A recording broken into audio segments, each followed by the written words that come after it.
Hi there, welcome to the latest 10-minute moan, and in this episode I'll be talking about the lies from Humza, his party, the SNP, the Scottish Government in the whole, and the total mockery they make of telling promises which are normally put about in manifestos.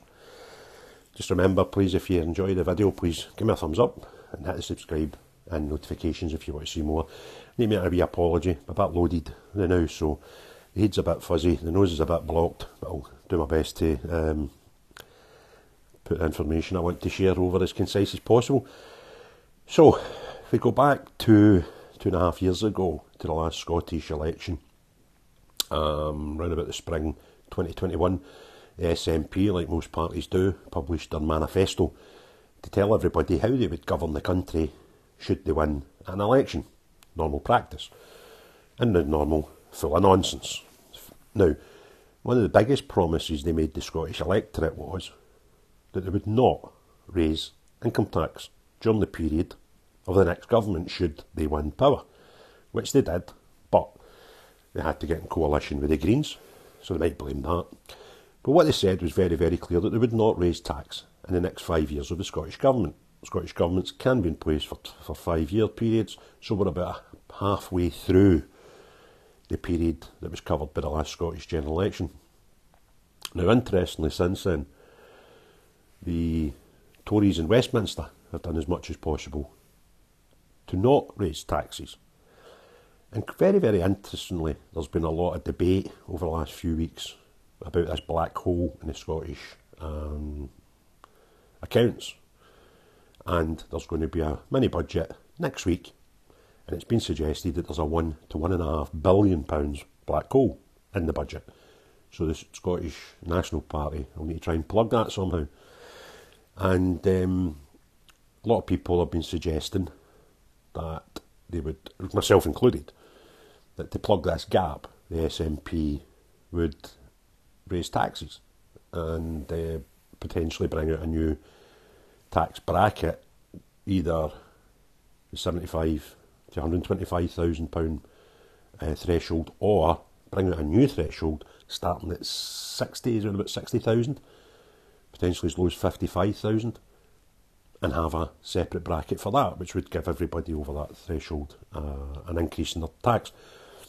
And some of the cybernats, you know, the cult members, total nonsense, they're telling the nation. That won't happen. Is that right? Go and look back. Here's a challenge for you. Don't take stuff that I say as gospel, right? Because when you're on the internet, stuff that you actually take in, information, can be one of two things. It can be actual fact or total bollocks.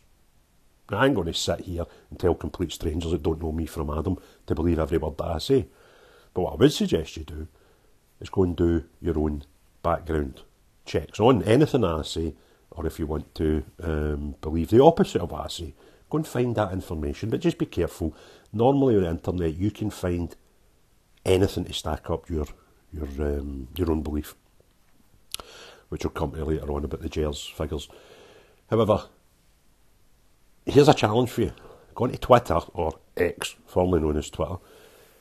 Go and look at your First Minister's timeline and go back about 24, 36 hours to a tweet he put out condemning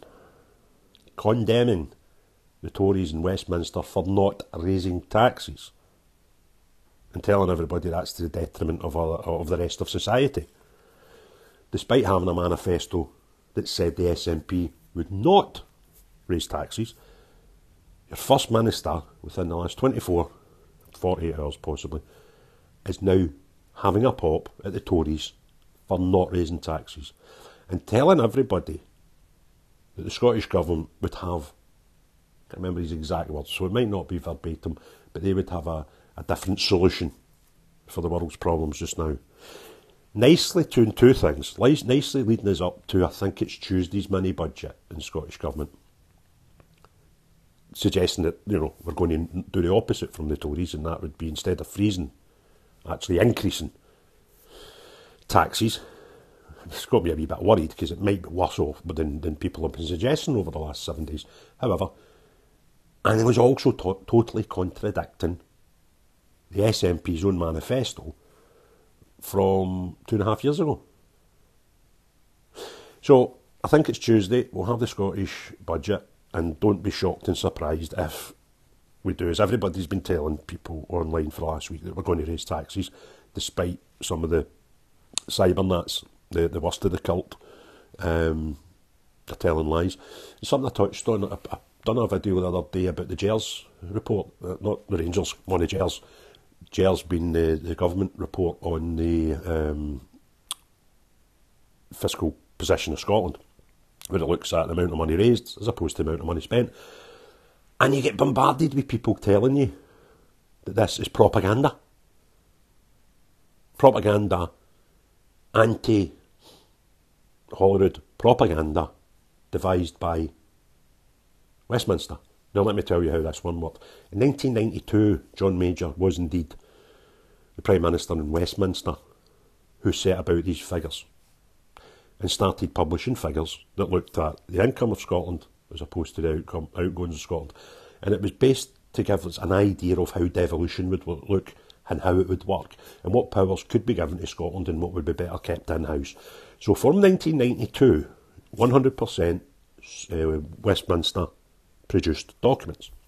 However, since devolution, since 1999, the Gers reports have been published by the Scottish Government. Therefore, for about the last 15 years, they have been published by an SNP-controlled Scottish Government. But your cybernats would have you believe, when they don't like the figures in the Gers report, that it's some MI5 collusion, Westminster cabal to show people why Scotland's so bad. And it's actually quite funny, because often SNP politicians, SNP leadership, SNP supporters take information out of the Gers reports to tell us how great they are. But when they don't like the figures, the cult, cybernats, take to social media, take to the internet, and tell everybody that the Gers report is total bunkum and should be ignored at all costs. Now, it's quite bizarre, because the National, which is a rag up here that, but the name would suggest, is a nationalist newspaper. If you Google them and you Google the Gers report, you can actually see the same paper tell you in one article that the Gers report's total nonsense, and the other articles tell you how fantastic the figures are in the Gers report, and use them to convince you about nationalism being good. These people are bonkers. These people are crazy. So if you're going to, if the Gers reports are nonsense, then don't believe them, but don't use them for your own propaganda when the figures suit you. And if you're going to dismiss people like myself saying things and talking about the Gers report, come to us with facts. Don't just throw whatever the accepted cult narrative is, that Gers figures are total bollocks because they're just Westminster being bad. They have been produced by the Scottish Government for over 23 years. Excuse me. They have been produced by an SNP government for about 15 years. But we've not to believe them when you don't like the figures that your own government are producing. So, there we go.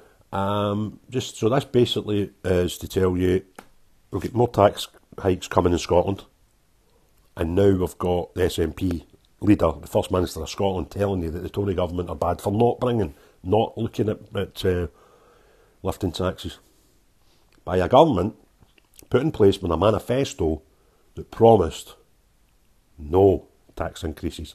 However, I plan to do a manifesto update probably next week sometime, because their manifesto was put out based on what they would do in 5 years in power of the Scottish Government.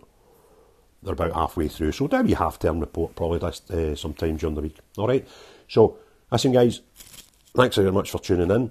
Thumbs up if you've enjoyed it and you've got this far in the video. Subscribe and hit notifications if you want to see more. And, as I always say, have a lovely day. Thank you.